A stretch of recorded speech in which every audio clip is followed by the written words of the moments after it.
Hi guys! Magandang gabi! Welcome back po dito sa Gandara SRU channel for Showbiz Update. Andito na naman nga po akong muli nagbabalik. Ang nagmamaganda ninyo kachismosang Kim Pao, wala na nga pong iba. Ang lokaret na si Gandara SRU upang magatid po sa inyo ng latest update and fresh happenings patungkol kina Kim Chiu and Paolo Avellino. And para nga po sa gabing ito, ang tatalakayin naman natin at pag-uusapan ay mayroon pong kinalaman dito sa bayanihan ng Kim Pao Lancia para po sa Kim Pao at syempre ang tungkol po dito sa selos ni Paolo Avellino sa isang aktor. Kaya naman todo bakod po talaga siya kay Chinita Princess. So alam ko gusto niya yung mga ganyang balita na yan eh. Hoy, charot. Anyway, bago tayo mag-start mga ka-KP, sa mga di pa nakaka-subscribe sa ating channel, maaari lamang napindutin po ninyo ang subscribe button at notification bell natin na nariyan po sa baba upang kayo po yung maging updated at ma-notify tuwing may bago tayong chika at balita hinggil sa Kim Pao. Basta mga balita na may kinalaman kina Kim Chiu and Paolo Avellino, sagot na nga po natin yan. At nais din po pala natin magpasalamat sa atin pong mga kakimpaw na nakatutok kagabi-gabi sa atin pong mga updates. At bilang pasasalamat, magbabasa tayo ng ilang comment na napili nating basahin for tonight. So shoutout po at magandang gabi sa inyo. Para mabigyan na rin ng tinig po ang mga reaksyon at opinyon ng Kim Pao Lancia or ng fans ng Kim Pao hinggil sa mga nangyayari po kina Kim and Paolo. So eto na nga, babasahin natin ang first comment natin for tonight na mula po kay Miss Dina La Fortesa. Shoutout madam at magandang gabi at ayon sa kanya, Gandara, tama yung hayaan na lang natin si Paolo at Nadine dahil may sarili silang fans. Sa Kim Pao lang tayo mag-focus at kay Kim. Masyado nang kinakawawa si Kim. Kaya natin ipaglaban ang Kim Pao sa bashers nila.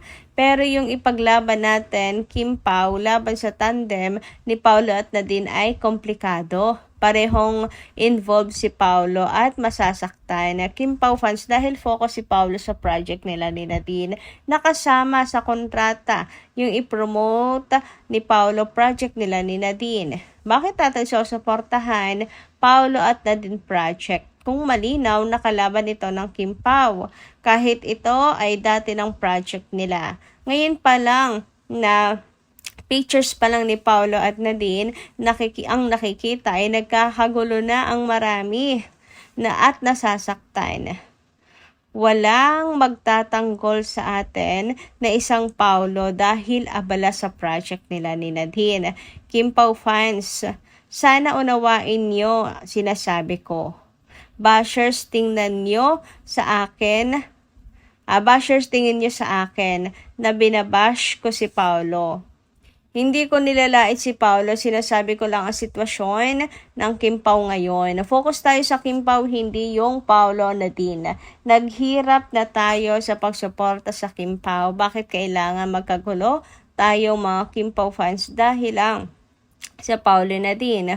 Huwag tayong maging tanga. Pagtatawanan lang tayo ng mga hindi Kim Pao fans. Please, sana unawaing mabuti lahat ng tungkol sa Kim Pao. Huwag na tayong sumausaw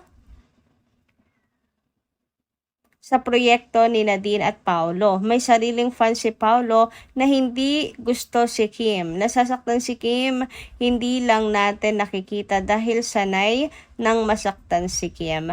Ayan.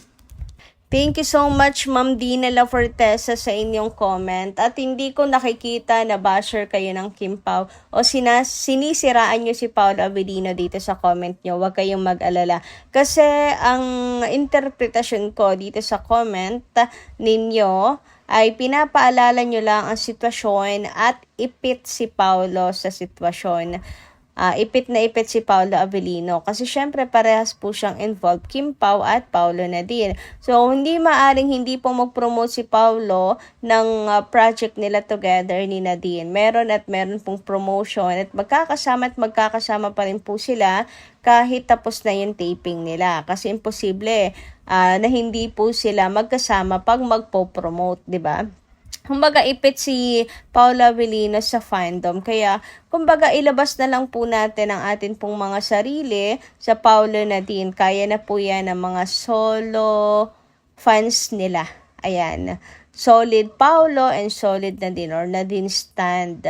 Kaya na nilang suportahan yan. Tayo, nakafocus lang sa Kim Pao at ilabas ang atin pong sarili kasi wala tayong laban mga ka-KP.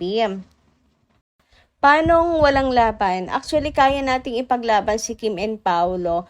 Pero kasi kung ipupush po natin, masasaktan lang din po natin ang damdamin ni Paolo Avellino. Siyempre, as Kim Pao fans, mga ka-KP, para wala na lang pong gulo at away, manahimik na lang po tayo. Hayaan na lang sila magsuporta doon. Tayo focus na lang sa Kim Pao. Kasi if ever, masasaktan po si Paolo, hindi rin naman natin yung gusto as Kim Pao fans, di ba?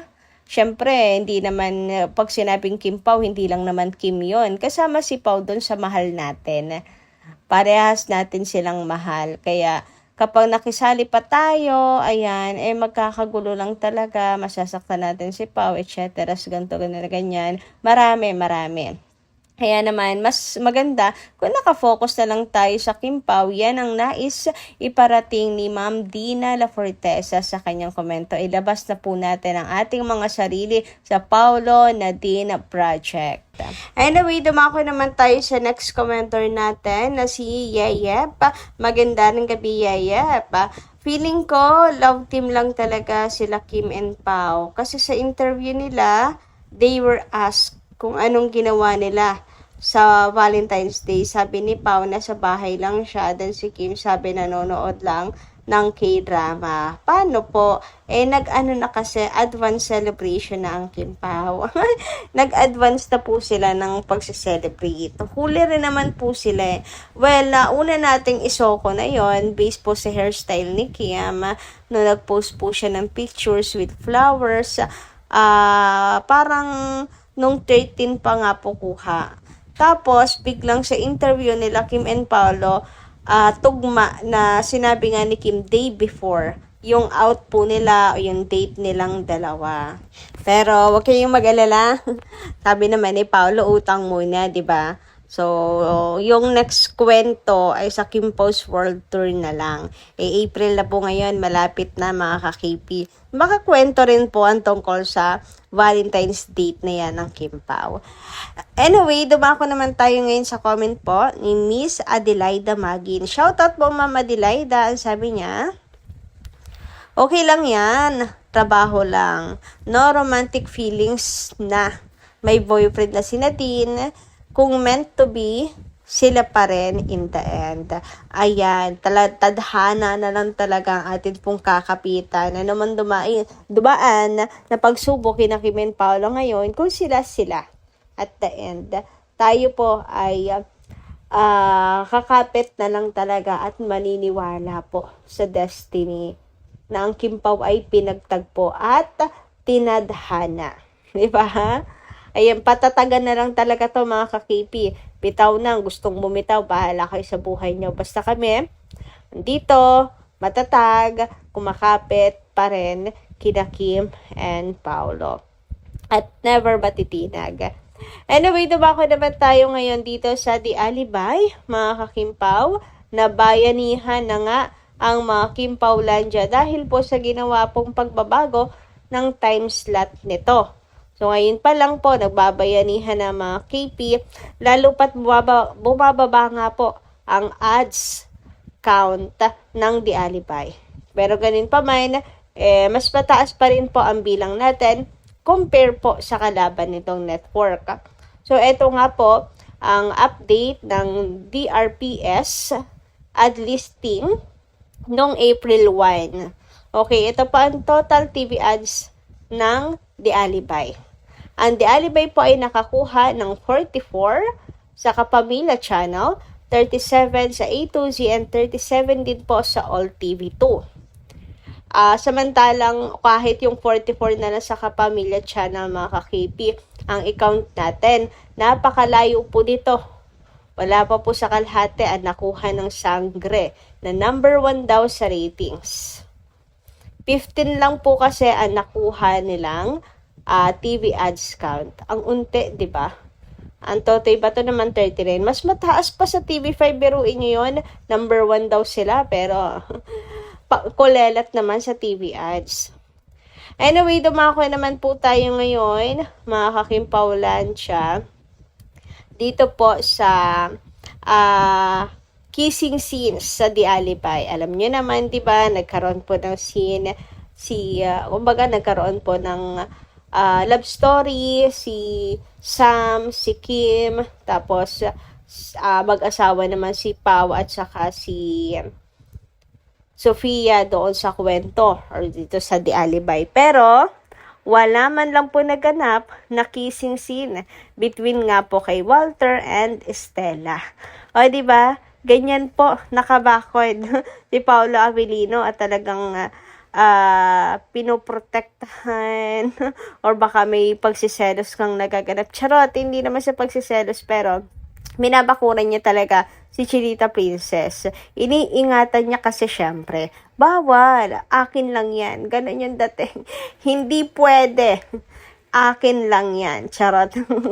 Kaya naman mga ka-KP, panatag tayo na kahit may kalaw triangle, walang magaganap na kung ano pa man. Kasi ang Paolo Avellino hindi po papayag, haharang yan. Sabi nga po dito sa post po sa X, so wala talagang kiss between Walter and Stella. At that point, bet nila isa't isa. Hashtag Kimpaw ha. Kimpaw ha, na paghahalata na kayo sa pambakod. Yung kay Claudia and Vincent din, akala mo magkaibigan lang yung kiss. Walang anuman pong daring na kissing scene. Take note, mag-asawa pa yung role nila dyan. Pero ang Kim Pao, kapag nag-kissing scene, ay kabog, parang wala pong ibang taong nakatingin po sa kanila. Grabe naman nga yun. So, napaghahalataan nga sa pangbabakod, di ba? Anyway, ayan lang po muna ang ating update. Maraming salamat kayo sa inyo pakikinig. Kita-kits po tayo muli sa mga susunod pa natin, chika. Maraming salamat at ingat po kayo palagi.